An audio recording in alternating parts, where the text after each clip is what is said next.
లెబనాన్తో పీఠముడి. Israel తీరుతో కాల్పుల విరమణ సంక్లిష్టం.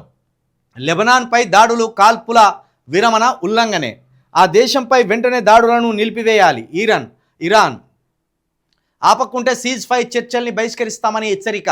లెబనాన్తో ప్రత్యక్ష చర్చలకు ఏర్పాట్లు. నేతన్యాహు. దాడుల నిలిపివేత మాత్రం ఉండదన్న ఇజ్రాయెల్ ప్రధాని. ఒప్పందంలోకి లెబనాన్ను చేర్చకుండా ఉండేలా ప్రయత్నం. గురువారం కూడా ఉధృతంగా దాడులు. 17 మంది మృతి.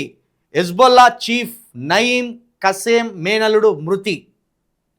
పశ్చిమాసియాలో కాల్పుల విరమణకు ఇజ్రాయెల్ తీరుతో పీఠముడి పడింది. అటు కాల్పుల విరమణ ప్రకటన రాగానే ఇటు లెబనాన్పై ఇజ్రాయెల్ మరింత ఉధృతంగా దాడులు చేయడం పరిస్థితిని సంక్లిష్టంగా మార్చింది. లెబనాన్పై దాడులు వెంటనే ఆపాలంటూ హర్మోజ్ జలసంధిని ఇరాన్ మళ్ళీ మూసివేయడం, అవసరమైతే మళ్ళీ దాడులకు దిగుతామని ఇరాన్ రెవల్యూషనరీ గార్డ్స్ IRGC హెచ్చరించడం, కాల్పుల విరమణ ప్రతిపాదనలో లెబనాన్ అంశమే లేదని అమెరికా చెబుతుండడం వంటి పరిణామాలు ఆందోళన కలిగిస్తున్నాయి. ఈ లెబనాన్కి, ఈ హెజ్బొల్లాకి, ఆ గాజాకి, ఈ ఇజ్రాయేల్కి శత్రుత్వం ఎక్కడ మొదలైందంటే 2000 ఏళ్ళ క్రితమే మొదలైంది. ఎవరన్నా బైబుల్ చదివిన వాళ్ళు ఉంటే వీటి శత్రుత్వం అనేది తెలుస్తుంది. అది ఏంటంటే ఒక్క శత్రువు కూడా ఉండద్దు, ఒక్క నిడిచిపెట్టినా మళ్ళా ప్రమాదమే మొత్తం జాతికి అనేది ఇజ్రాయేల్ యొక్క ఆలోచన.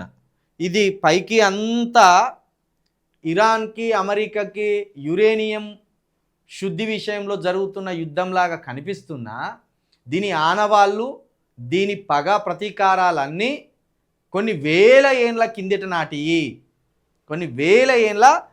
నాటి క్రీస్తు పూర్వం నుండే ఈ ప్రాంతాలకు మధ్య శత్రుత్వం ఉన్నది.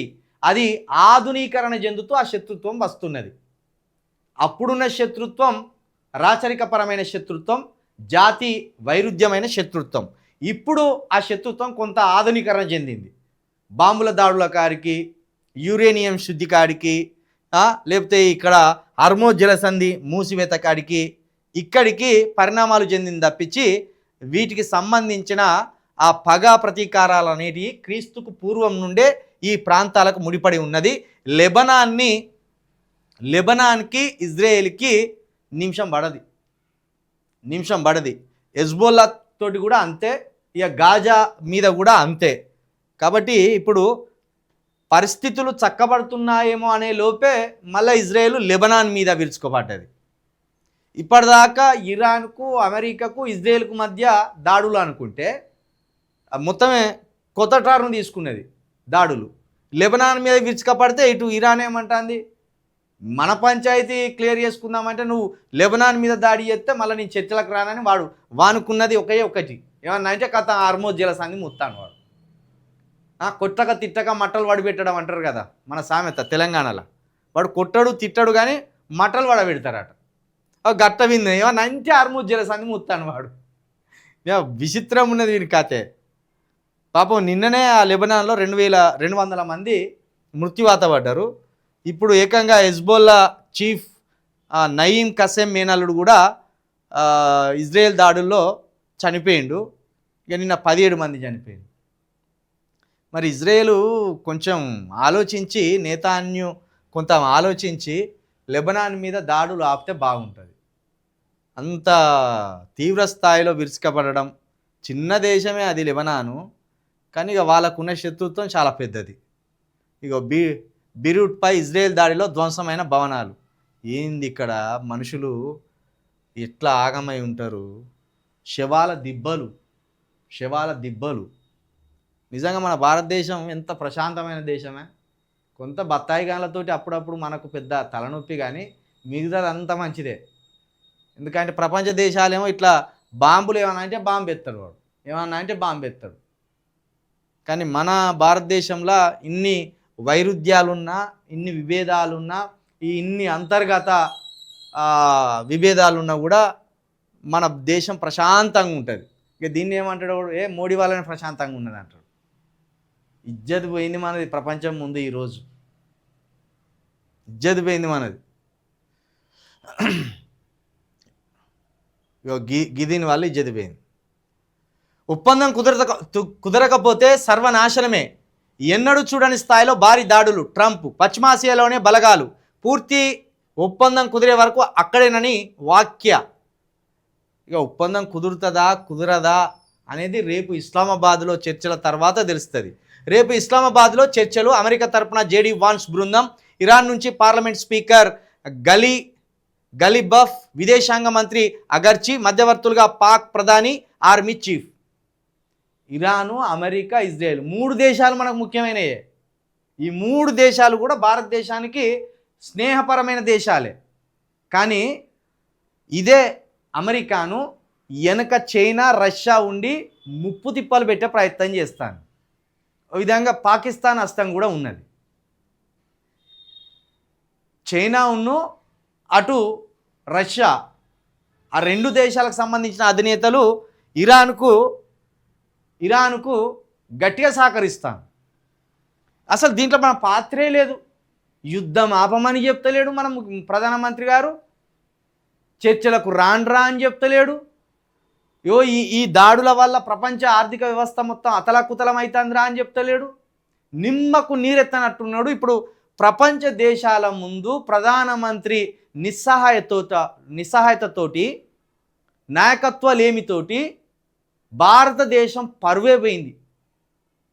మోడీకి ముందు భారతదేశం అంటే ఎక్కడైనా యుద్ధం జరిగితే పెద్దన్న పాత్ర పోషించి మధ్యవర్తిత్వం వహించేది. ఎందుకంటే మన భారతదేశానికి అంత అలాంటి పేరు ఉన్నది. ఎవరితోటి గొడవలకు పోం, ఎవరిని గిచ్చిలోలి పెట్టుకోం, ఎవరితోటి మనకు నిజంగా శత్రుత్వం కూడా లేదు. వాడు పాకిస్తాన్ ఏదో వానికి బలుపెక్కి మన మీదకి అప్పటికప్పుడు వస్తాడు, కానీ మనకు ఎవరితోటి శత్రుత్వం లేదు. ఇటు చైనాతోటి కూడా శాశ్వత శత్రుత్వం ఏం లేదు మనకు. కాబట్టి భారతదేశం అంటే ఒక నెమ్మది, ప్రశాంతత కలిగిన దేశం, పెద్దన్న పాత్ర పోషిస్తారు వాళ్ళు అనేది ఉండే. కానీ మోడీ గారి నిర్లక్ష్యంతో, ఆయన నిస్సహాయతతోటి ఇంత పెద్ద యుద్ధానికి మనం నాయకత్వం వహించకుండా అయిపోయింది. ఆ 3 దేశాల మధ్య సయోధ్య కుదర్చడంలో మన ప్రధానమంత్రి మోదీ గారు పూర్తిగా విఫలమైపోయారు. ఆఖరికి ఉగ్రవాద దేశం, తీవ్రవాద దేశంగా పేరు తెచ్చుకున్న పాక్ ప్రధాని మధ్యవర్తులు ఉన్నాడు. అంటే చూడు, మరి మన ప్రధానమంత్రి గారి వ్యూహాలు పనిచేయలే. అసలు ఆయన వ్యూహం అల్లిండో లేదో కూడా తెలియదు. అంత సిగ్గుపోయే ప్రయత్నం ఇది. సిగ్గుపోయింది నిజానికి. మీరు ఒకసారి ఎన్డీటీవీ కొంత ఇంగ్లీష్ ఛానల్ను పరిశీలించండి. ఈ యుద్ధం విషయంలో అసలు భారత్ స్టాండ్ ఏంటంటే ఎవడు చెప్పలేకపోతాను. ఇప్పుడు తప్పును తప్పనో, ఒప్పును ఒప్పనో అనకుండా కొందరు నల్లికుట్లోళ్ళు ఉంటారు. మనం అంటాం, అరే ఏం నల్లికుట్లోడా, గొడవ జరుగుతుంటే చూసినావు కాదు నల్లికుట్లోడా అంటాం మనం.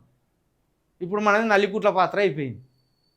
ఇక ప్రపంచం అంతా మన మీద నిందలేయమంటే ఎందుకేదే, మళ్ళీ మనకు విశ్వగురు ఉన్నాడని బత్తాయి కానీ జబ్బలు జరుచుకుంటాడు. జబ్బలు విశ్వగురు లేదు, నా ఏ గురువు లేదు. నిజంగా మనది పరువు పోయిందా ఈ యుద్ధం విషయంలో. ఎందుకంటే ఇది నెల పాటు సుదీర్ఘంగా జరిగిన యుద్ధం. దీంట్లో మోడీ గారు పెద్దన్న పాత్ర వహించిపోయి ఈ యుద్ధాలన్నీ ఏందని ఆపవలసింది. అప్పుడు ఏమన్నారు, రష్యా ఉక్రెయిన్ యుద్ధం విశ్వగురు గారు ఆపిండ్లు, ఒక్క ఫోన్ కాల్ తోటి ఆపిండ్లు అన్నారు. మరి ఇంత పెద్ద యుద్ధం జరుగుతా అంటే విశ్వగురు గారు ఏం చేస్తాను, తేయాకు తోటలో పోయి తేయాకు